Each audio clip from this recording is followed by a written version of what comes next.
All right. So, ready? Okay. So, let's start. Good morning, afternoon, evening. Hola, hello, bonjour. Hola, ni hao, konnichiwa. 안녕하세요, and hello all. Welcome and thank you, SynBYSS people, for joining us. The 59th seminar, oh my God, 59th seminar, and I call it Colorado State University Day. And I just got back from my trip, actually, 19 days of trip, and I got back to home after giving 11 talks for the last 1 month, internationally and domestically. And I will resume my trip again to Arizona to give 4 more talks at AICHE, including my award talk and keynote talk. And next week, we'll not have our SynBYSS seminar due to that conference. Okay, it is my tremendous honor to introduce very briefly our pioneer speaker, Professor June Medford. She does not need any introduction because we all know her. She is a true pioneer in plant synthetic biology. She is a professor at Colorado State University. And as I said again, she is pioneer in plant synthetic biology and truly care about young people. She has been supporting young people and shaping also biosafety and biosecurity solutions with me at EBRC, a nonprofit synthetic biology consortium. And actually we gathered together early this week. And it is again my great pleasure to have her today. And thank you, June, for your continuous support to young people. And the virtual podium is all yours. And thank you so much again for joining us. I think the real honor here belongs to Tae-Suk because he's pulled this together, and at 59 of these, I mean, to me, this has been a tremendous gift to the community and to try to help get the synthetic biology young community up and empowered. And this is really exciting to see plants being included. Plant synthetic biology is not easy. Let me just say that again. Plant synthetic biology is not easy, mainly because of the time frames involved. The design, build, test cycle, think about this. If you're going to do a tree, it could be years, but most of us try to do ways around it. Yet I want to try to encourage today's speaker and indeed the entire community to really take up hard questions like plant synthetic biology, because I strongly believe plant synthetic biology is both needed and capable of addressing real world problems such as climate change and the need for food and sustainable systems. We can only do so much in microbes by doing the hard stuff. And let me again say this, synthetic biology of plants is hard, but by doing the hard work, we can make an impact that could literally change the earth for the better. So encourage people, understand plants is really fundamental. A lot of folks are moving in, and welcome. We are so grateful you are here. Thank you for joining this community and being interested in plants. But make sure, in addition to the basic engineering principles, the computational design, the AI approaches, you also understand plants. And putting it all together is really where our community needs to be, and it is coming together. And Arjun, we are so lucky to have him here in Colorado. Colorado is a wonderful place to live and a wonderful place. And I was overjoyed when I heard he was actually going to come. Yay! So we're glad he's here. He's actually just upstairs from where I'm sitting right now. Thank you, Arjun, for being here. And thank you, Tae-Suk. And thanks all who are listening. Thank you. Oh my goodness. I mean, your talk is always enthusiastic, and I love that talk, and always. And also, I completely agree with you. climate crisis, that is global problem, also very urgent problem we need to solve. And number one contributor to solving those problems, of course, plants. And of course, plants synthetic biology is too damn hard, but that is very important to do so. And also super delighted to have two speakers in a row. Last week, we had Jen Brophy at Stanford University. And again, we'll have another brilliant plant synthetic biologist, Arjun, today. So, I mean, climate crisis is very important problem. And we also had crisis of health problem due to COVID. And I would say we already see one virus kill millions of people worldwide. But I wanted to say, if we do not solve climate problem right now, we may have huge problem that would eliminate entire human species in sometime later on. So we need to do something, and then I hope Arjun and young people solving this problem together through synthetic biology, especially plants or climate-related solution. So I'm excited to have you today. Okay, so thank you so much. June, always love to watch or listen to your enthusiastic talk. Thank you. All right. Now,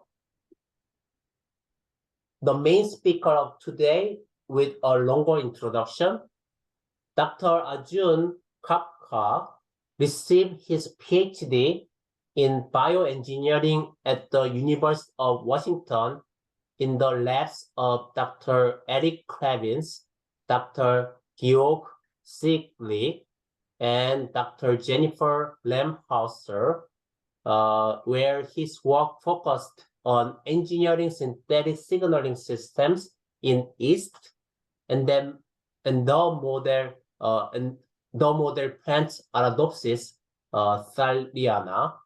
Upon graduating, he was awarded the Grand Challenges in Biology Postdoctoral Fellowship, which funded his work at the University of Minnesota, where he was mentored by Dr. Daniel Boitas and Dr. Michael Smansky, and actually he's my academic brother.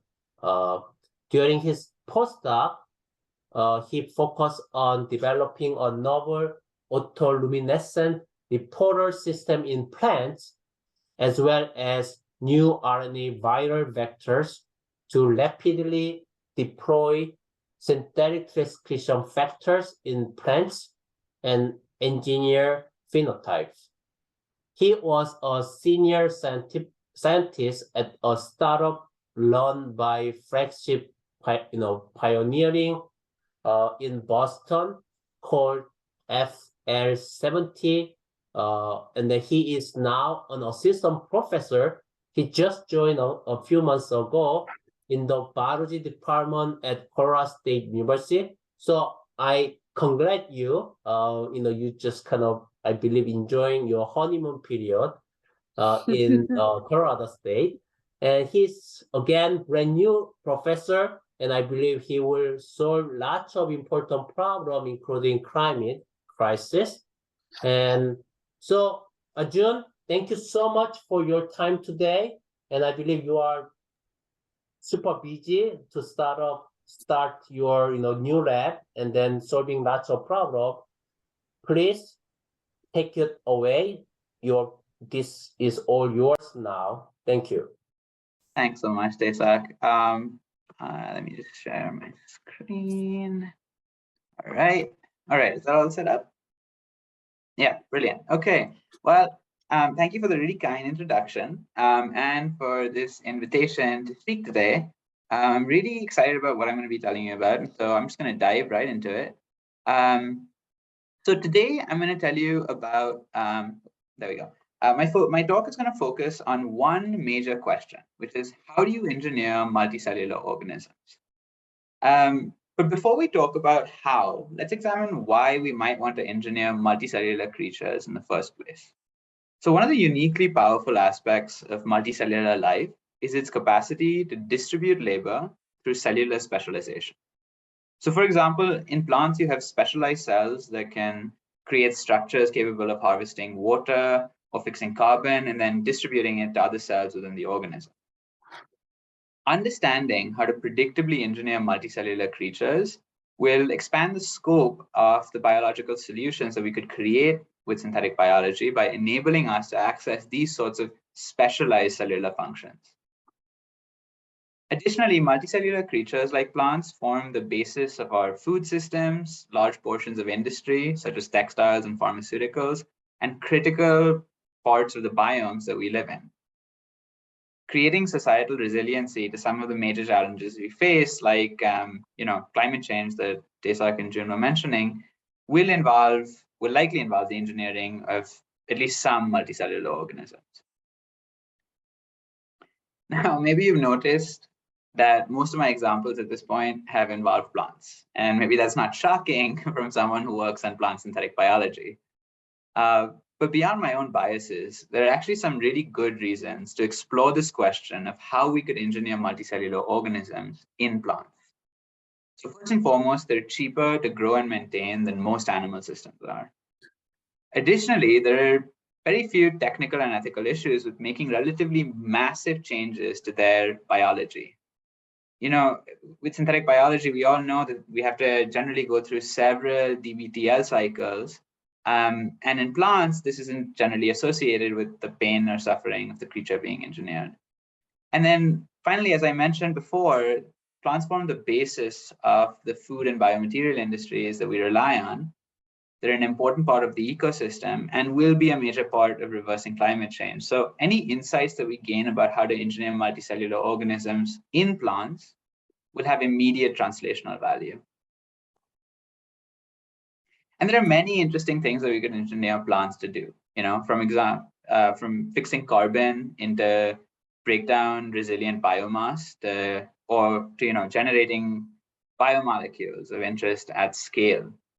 And besides these new to nature plant traits, we could also engineer plants that we currently rely on, our food crops, to be more productive and environmentally resilient through changes to their morphology.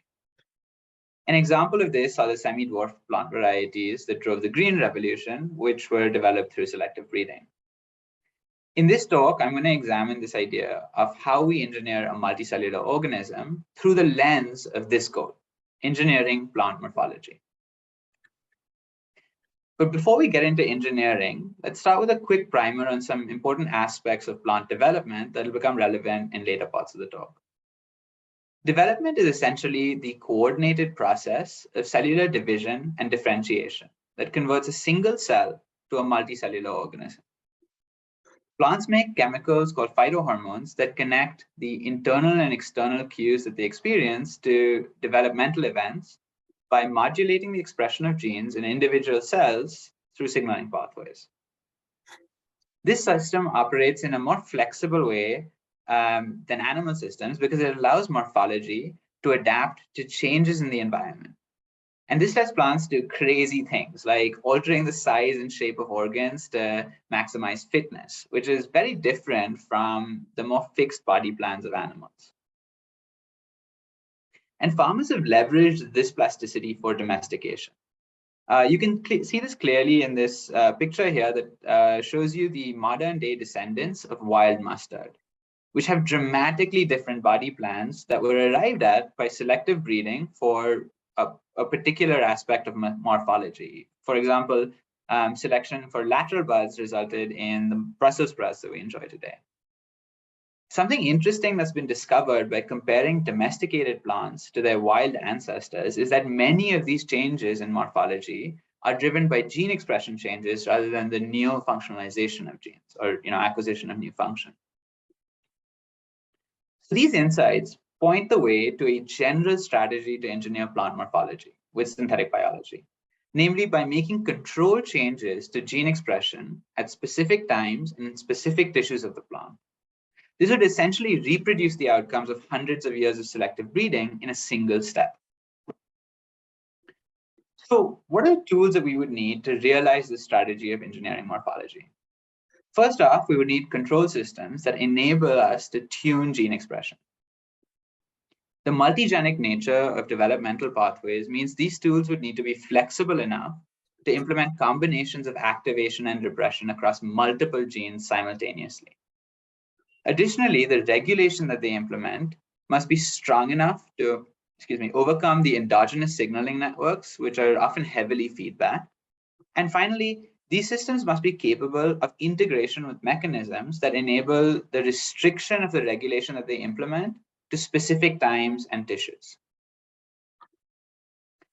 It also remains experimentally challenging to characterize the performance of such control systems at modulating gene expression over time across the tissues of a multicellular organism.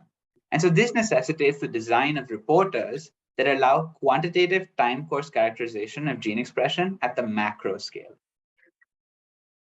And then finally, having these control systems is not really very useful unless you know which genes to target, when, and to what degree. Thus, we also need quantitative models that link gene expression to morphology to guide the deployment of these control systems.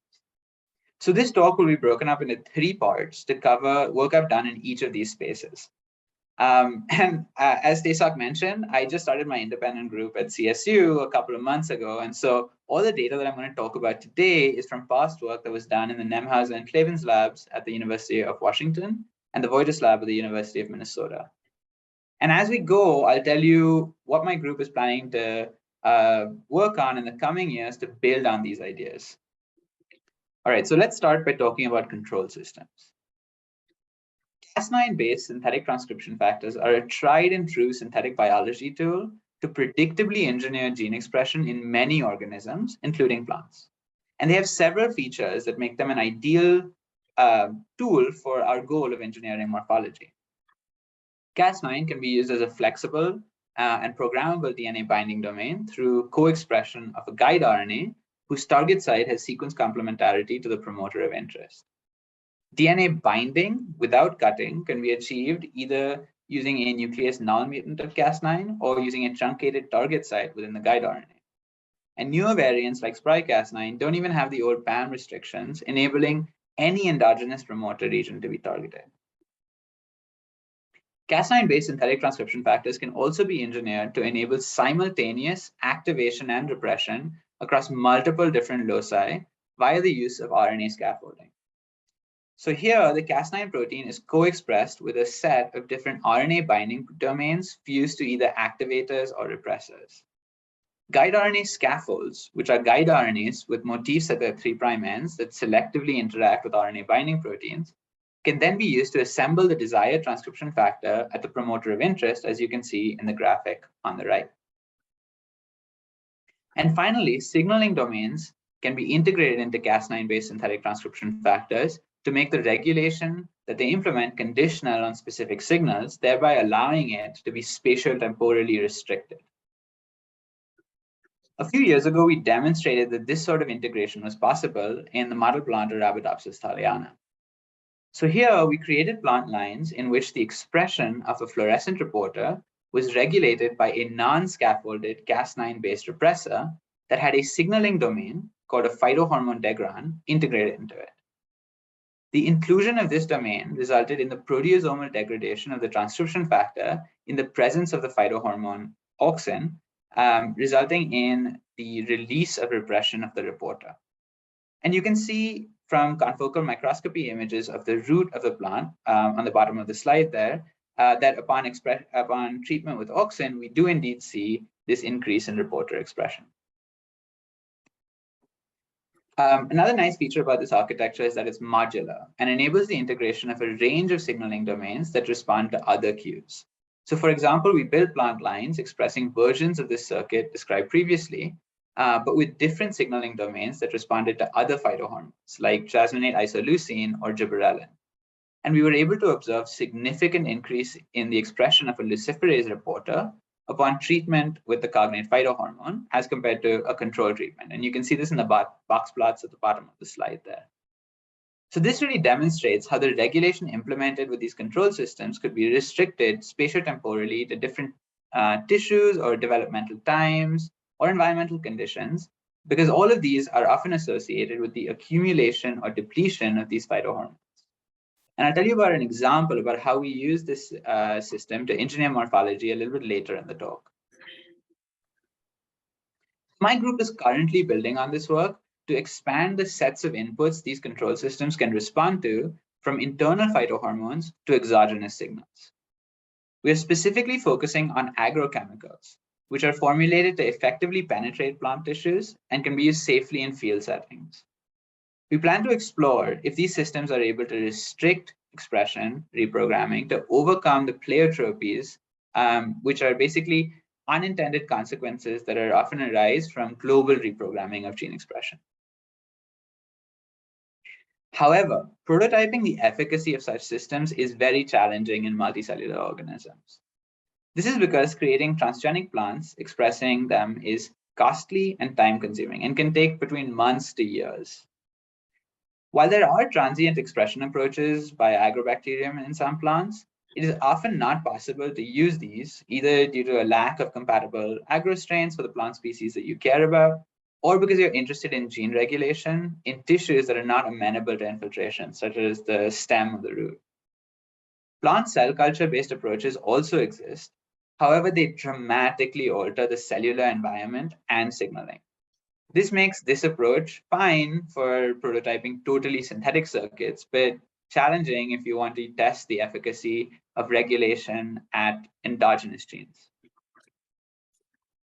To overcome this challenge, I designed a system called Viparinama, which is the Sanskrit word meaning to change, or Vin for short, in which transcription factors are delivered to an adult plant via an RNA vector, which can be spread systemically through the entire plant and be stably maintained, thereby altering the transcriptional landscape and potentially the phenotype without necessitating transgenesis.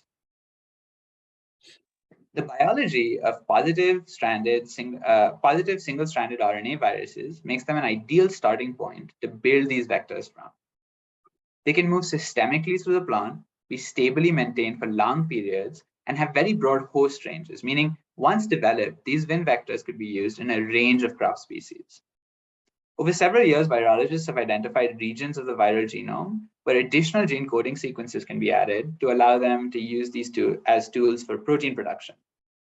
If we were to add synthetic transcription factor coding sequences to these viruses, we could potentially build Vin vectors to allow transcriptional reprogramming systemically. But there are some major hurdles to overcome to adapt these viruses for Viparinama.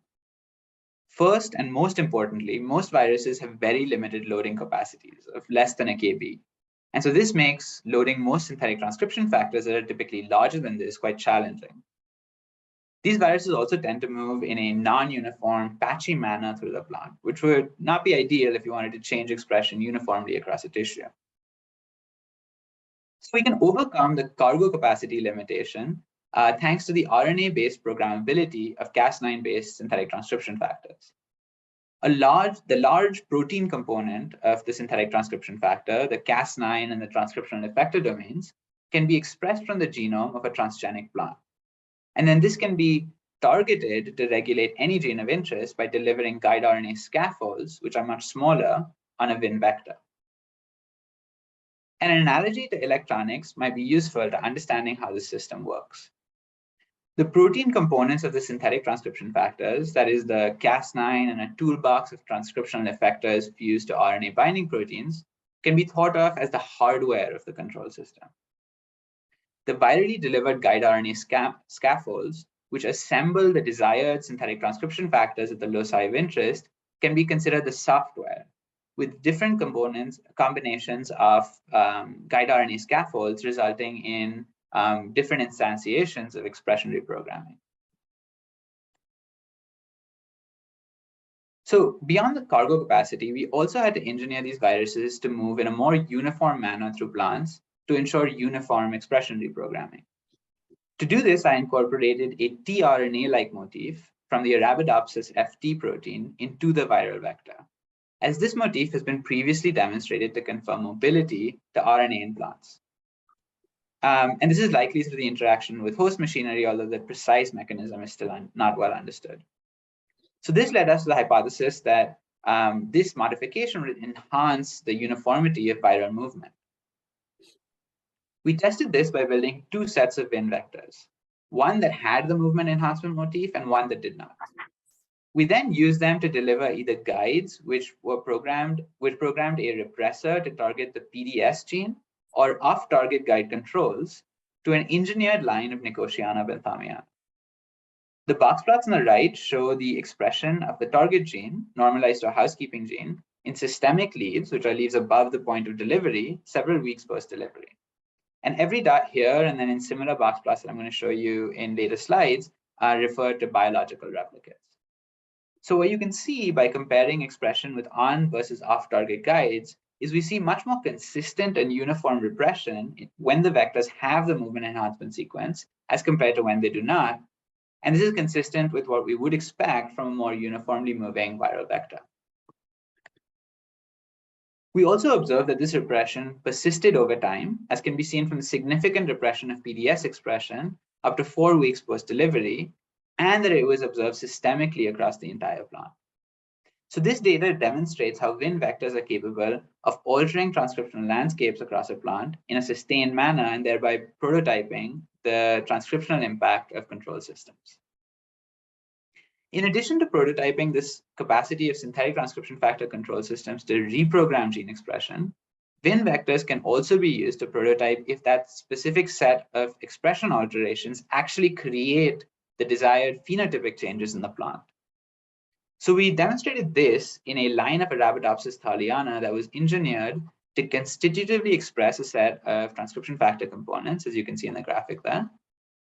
And then we used Win vectors to co-deliver a set of guide RNA scaffolds to this line. So these scaffolds programmed simultaneous repression of the 3 GID genes, which we would expect to result in dwarfing, and the activation of the PAP1 gene, which we would expect to result in the accumulation of a purple pigment called anthocyanin. When we analyzed the expression of GID genes in systemic leaves several weeks after delivery, we were able to observe significant repression of all the genes, GID genes that we targeted, as compared to controls which were treated with off-target guides, which you can see in the box plots on the right. And when we phenotyped these plants, we were also able to validate that this repression of expression correlated with the expected dwarfing phenotype, as you can see from both the pictures of plants treated with on and off target guides, as well as the box plot on the bottom right of the slide, which summarizes leaf area across biological replicates. So similarly, in addition to this dwarfing phenotype, we were also able to validate that the activation of PAP1 correlated with anthocyanin accumulation via both image analysis and spectroscopy of extracts.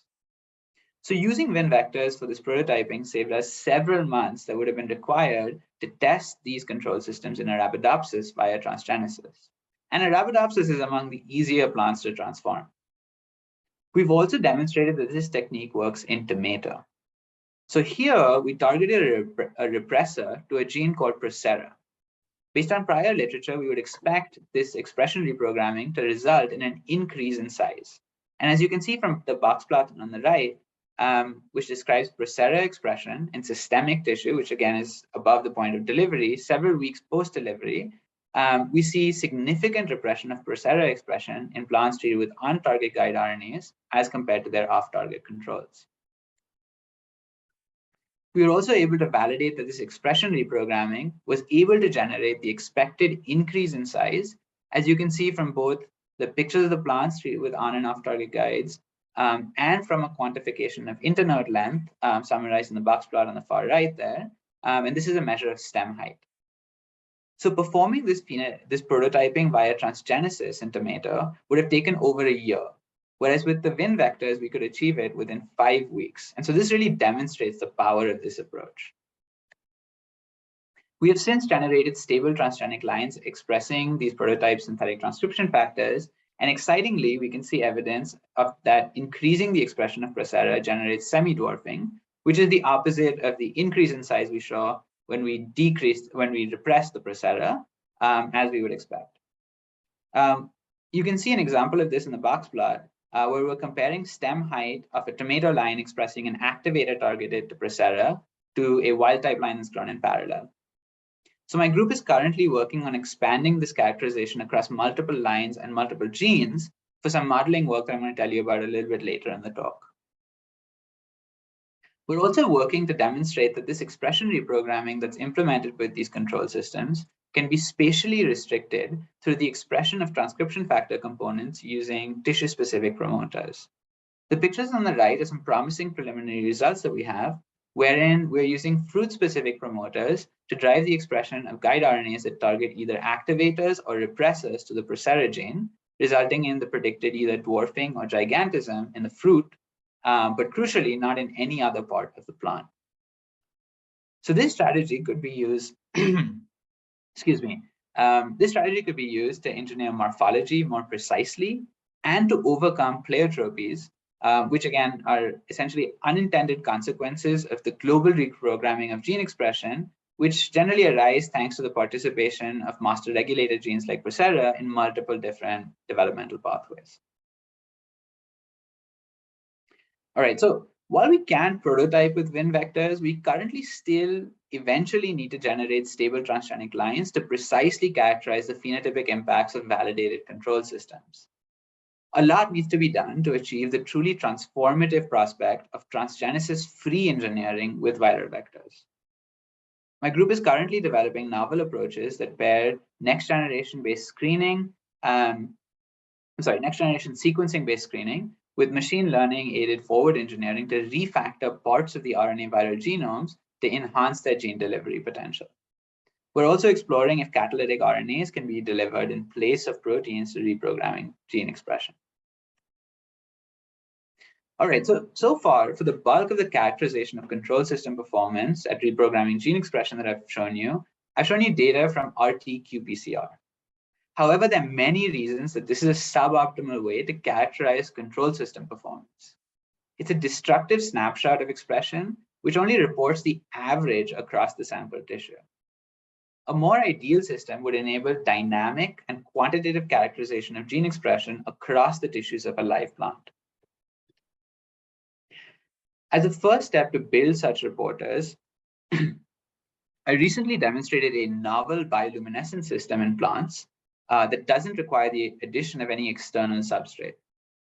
This pathway comes from fungus, and so it's called the fungal bioluminescence pathway, or FBP, and it consists of 3 biosynthetic enzymes shown in green that turn a common plant metabolite, caffeic acid, into a luciferase shown in yellow that turns the luciferin into a high-energy intermediate, which then decays to produce light, and then in one enzyme recycling pathway shown in pink that turns that spent luciferin back into caffeic acid. We demonstrated that when transiently expressing these genes in plant air, we see robust bioluminescence with no additional substrate required. The pictures on the right there are just 3-minute exposures of those same tissues in the darkness. Besides being a long-term goal of science fiction authors, making plants that generate their own light could also be used to train, to design new reporters for long-term gene expression studies in plants. And these reporters would complement some of the weaknesses of existing bioluminescence reporters, such as the non-uniform penetration of substrate into certain plant tissues, and the high cost of substrates that limit the scale and scope of experiments that you can do. We have demonstrated that these FPPs can be used to build such reporters to study gene expression dynamics. So here we built a version of the FPP that had a promoter which had been previously demonstrated to be responsive to the hormone abscisic acid, or ABA. And we use that to drive the luciferase. This plant hormone is known to accumulate during growth stress. We first demonstrated that this reporter can respond to exogenously applied ABA in a dose-responsive manner.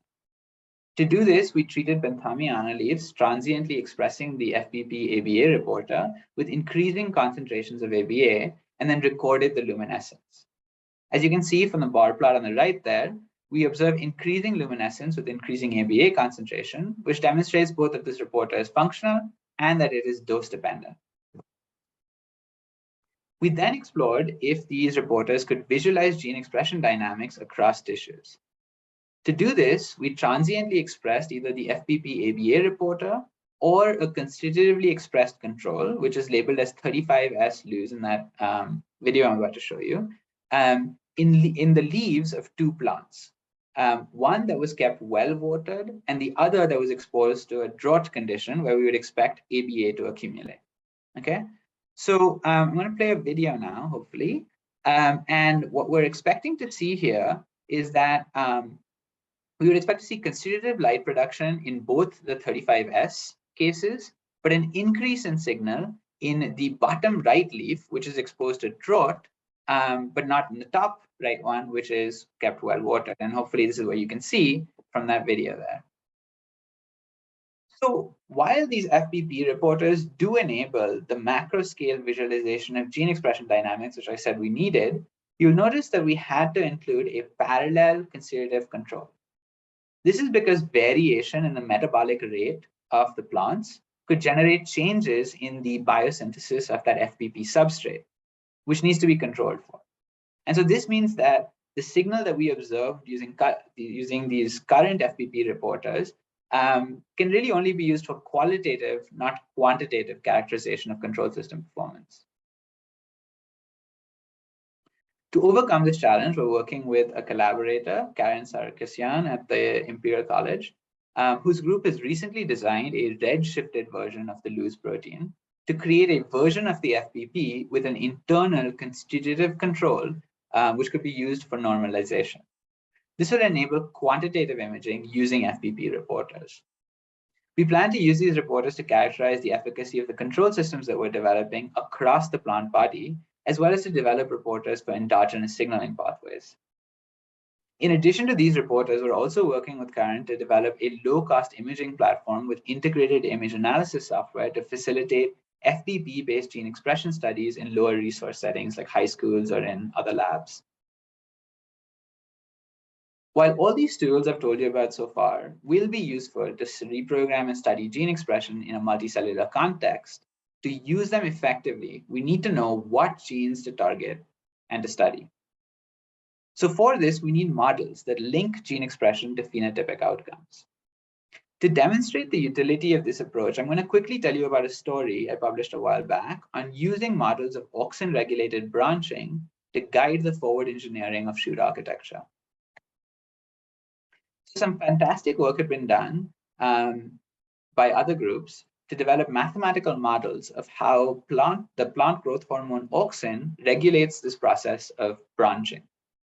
These models identified an important control parameter in this process, the strength with which auxin promotes its own polar transport through the activation of this protein, PIN1. This model allowed us to qualitatively predict that decreasing the strength of this relationship, which is called canalization strength, would reduce branching. So we built an ODE-based model of how a Cas9-based repressor with an auxin degran, which I described sort of earlier in the talk, targeted to PIN1, would implement its transcriptional regulation by auxin. As you can see, the dose-response relationship between auxin and PIN1 expression, which is the canalization strength, is predicted to be damped as compared to the wild-type situation, which are the blue and gray lines, respectively. You can also see how a static repressor without an auxin degran would qualitatively change the dose-response relationship rather than damping it, which is the green line. We built transgenic lines expressing these components and validated these predictions using RT-qPCR. We assayed seedlings with and without the synthetic transcription factor control system, which are the blue and gray box plots respectively, and observed significant repression with the mark treatment, which are the box plots on the left, and approximately even expression upon treatment with 50 nanomolar 2,4-D, a synthetic auxin, which are the box plots on the right. So now that we knew that we had damped the transcriptional activation of PIN1 by auxin, we phenotyped these plant lines to see if this perturbation could generate the phenotypes predicted by the developmental models that I mentioned previously. So this phenotyping was able to demonstrate that the model predicted reduction in branch number did indeed occur. And you can see this both in the pictures on the left of the slide there and in the box plot on the right. So this really demonstrates how models can guide the deployment of synthetic transcription factors to achieve desired phenotypes.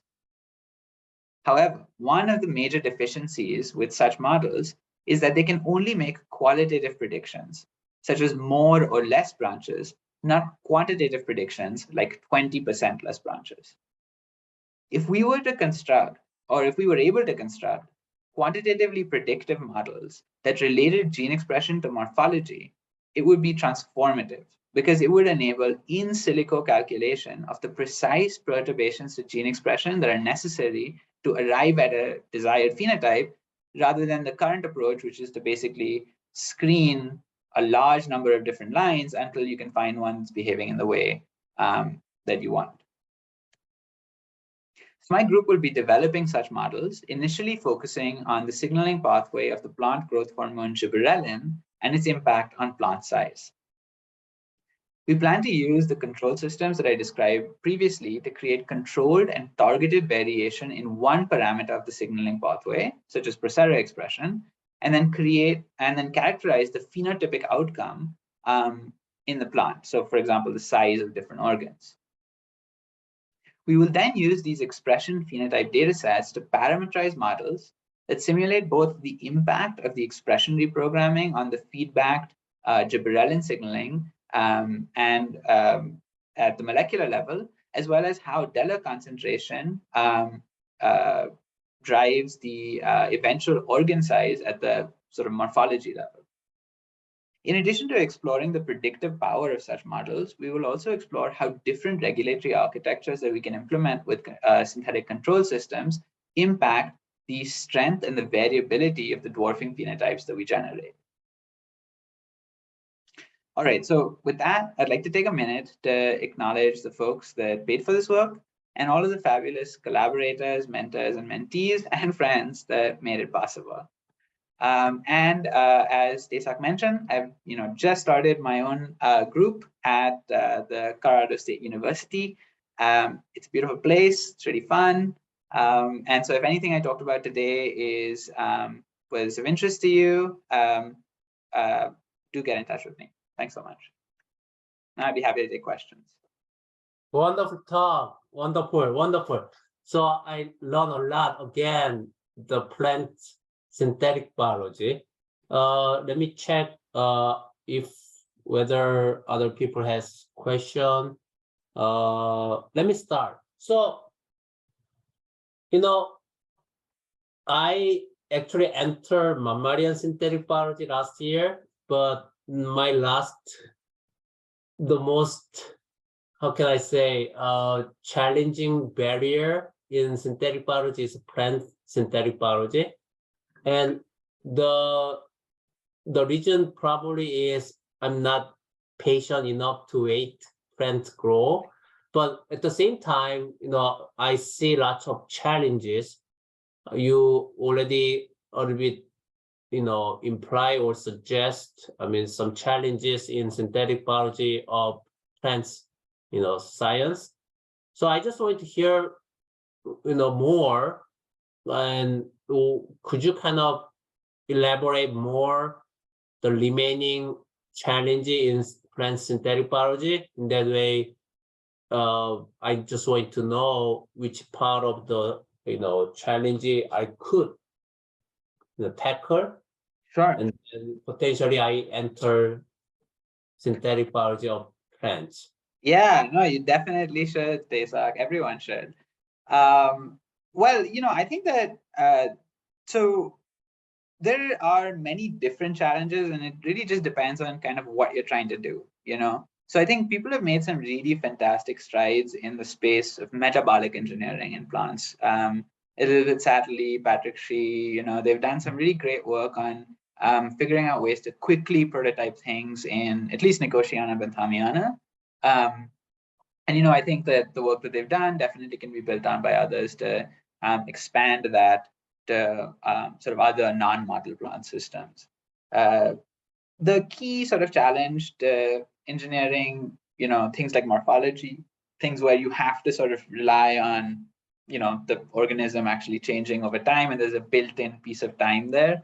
The key challenge is just time. And I don't know, I think I sort of struggled through this in the same way maybe that you have, because I started out working in yeast. And so, things are much, much faster. And I don't know, my advice to anyone who's working on, these sorts of complicated multicellular systems is to just do many things. So, that's the way that, I've done it in the past, and my group will certainly be doing it now, is we just, we start many different things. And then by the time, the first thing we started is actually at the point of experiment, you have like many things in the pipeline. And so that's really sort of how we've tackled this sort of challenge of time scale. But yeah, I think also, right now we also have a reasonably limited number of control systems available for plants. People have done a really good job of trying to translate a lot of the innovations in the mammalian space and in the yeast space into plants. But there have been very few plant-specific control systems designed. And what I mean by that is, rather than simply just taking a part that we know works in yeast, designing something that is, specifically suited to plant systems, that's been, I would say, less explored. And there are many ways in which, a control system that works really well in a single cellular context might be lacking in a multicellular context. And I'll give you just one pretty straightforward example. Very often, you don't want the same thing to happen in every cell of your multicellular organism, or you want changes that occur in one part to be coordinated in terms of time with changes that happen in another part of the organism. And so you need some way to not only implement change or create some sort of either gene expression or post-translational modification. You need that to be linked with all of the other things that are happening in surrounding cells. And you need that to happen in a way that it's sort of coherent with the organism's biology. So, I mean, this is obviously not a thing that the plants have not already figured out how to do, because obviously, that's the key to development and many other metabolic processes as well. And so, other ways that we can leverage what's already happening in the organism to facilitate synthetic biology interventions, I think that's, again, an underexplored area, which, certainly my group is excited to get into. That's wonderful. So, I just want to check again whether other question. Okay, so I'll continue to ask more. So, I'm really passionate or fascinated by all plants, can do, and at the same time, I'm still the bacteria guy. Only focus on bacteria, but I recently kind of moved into the microbiota. So in that way, I don't just only focus on one single bacterium, but thinking about entire microbiota. And then among microbiota, I start with the gut microbiota, but I'm moving into soil microbiota because that will potentially solve the climate problem and climate crisis problem. So I recently kind of, published my crazy idea about completely changing the concept, kind of thinking entire soil as huge bioreactor that potentially, of course, capturing CO2 and nitrogen through, nitrogen fixing bacteria, also CO2 capturing, of course, the cyanobacteria and so on, and at the same time converting toxic chemical or waste into potentially value-added chemical or materials, and also at the same time capturing carbon and nitrogen and store them in the in the soil. But one missing part I didn't cover in that opinion article is plants microbiota interaction. That's very, very important. So the reason I didn't cover that one is there are some review paper out there, but I'm not the expert, but in talking about those things, important, aspect of soil, ecosystem. So I just wanted to hear your perspective or your insight regarding very important interaction, because that's too complex to understand at this moment, but potentially we will understand more. So could you kind of give some, your perspective regarding those interaction, microbiota and plants? Yeah, absolutely. I think it's a really exciting space, and it's one that I'm interested in as well, actually. So I told you I started out in yeast, and I throughout my career have maintained a sort of affinity or interest in fungus. And so one of the projects that we're currently pursuing in the lab has nothing to do with plants. It's trying to design a synthetic lichen. Where we're trying to explore this idea of symbiosis using synthetic biology, but rather than looking at the metabolism, which a lot of people have looked at, metabolic relationships we've looked at, we're interested in development, and how does the morphological symbiosis that's sort of prototypical of lichens actually contribute to the maintenance of that symbiosis. But as part of some of this, so essentially what we're trying to do there is build tools to engineer filamentous fungal morphology, and also tools to monitor gene expression again at the macro scale.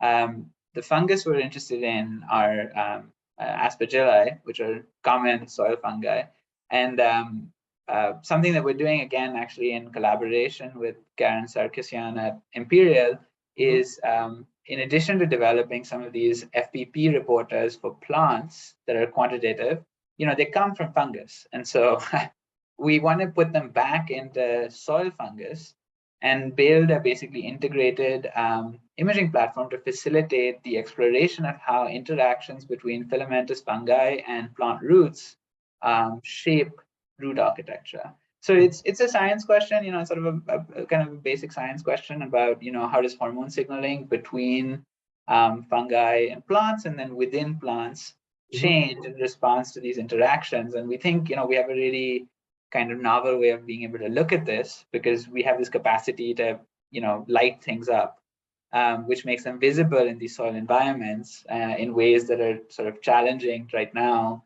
to sort of study. And so, we have these ideas around rhizotrons to try and explore some of these questions. Yeah, but, obviously we're still trying to get money to do it. But, hopefully we'll be successful there. But I think, you make a really good point. And even beyond microbes, I think, part of my interest in viruses is around the same question. There's been some really fantastic work that's been done that's demonstrated that plant viruses are often drive drought tolerance. And so, we think of viruses very often as pathogens, but they're a critical component of ecosystems. There are actually quite a few, there are more on average beneficial viruses or commensal viruses than there are pathogenic ones. We just really know about the pathogenic ones because they're the ones we study. And I think this is especially true in plants. And so if you think about a plant, I think now we've sort of started really thinking about multicellular organisms as holobionts, as the organism that we look at, but then also all of the microbes that it interacts with. And I think, maybe an under sort of appreciated part of that microbiome is the virome, is the virus component of that microbiome, not just the viruses that infect the microbes, but also the viruses that infect the multicellular creature. And it's not even actually, it's fascinating because it's not even viruses that transmit from plant to plant. There are also all of these viruses that are endogenized into the plant's genome that are released only in certain environmental conditions and can dramatically alter phenotype. You know, it's a really fascinating, and it's not even just in plants. I mean, you see this actually. There was a really lovely paper that came out recently that demonstrated how the same process is happening in human placentas, and it's thought to drive protection against viral infection. There's an endogenized retrovirus that's released during placental formation that protects against, basically outcompetes other infecting viruses, and in that way is kind of like an antiviral defense. And so, I think that in addition to the microbiome as characterized by bacteria and fungi and probably archaea, viruses play a really important role in that as well. That is so exciting. So, I mean, there are a lot of things to do, and then a lot of things to study. So this is very exciting, field, and then growing field. And I actually, by last 2 weeks, I learned a lot from you and Jen, Prof. And so I thank you so much. And let me double check whether we have question from audience. Okay, so I probably need to close. So I want to say, I mean, if young people, graduate student, candidate looking for a lab, I guess your lab is one of the fantastic, fabulous labs. So please apply, because definitely right now, yeah. So right now is the application season. So I guess this will be future direction, future kind of huge, great field. So I guess you wanted to be the pioneer. So if you wanted to do something great, join his lab. So that's why. Absolutely. Thank you. And thanks again for the opportunity to speak today. I really appreciate it. Okay, so let me close. All right, so so thank all for joining and staying today. And due to AICHE and Thanksgiving holidays, we'll meet again 3 weeks from now on December 1st, Thursday, the same time, the same Zoom link. We'll have potentially Professor Carl Arthur from University of Texas, Austin, or another pioneer due to his travel conflict, and Professor Heath Johnson from University of Hong Kong, Asia. As usual, the follow-up informal chat will occur without recording. Please stay here if you are interested in chatting with us, and I will promote you to panelists who can speak and show your handsome and pretty face. So thanks. I will stop recording. Just give me 1 second. Stop recording.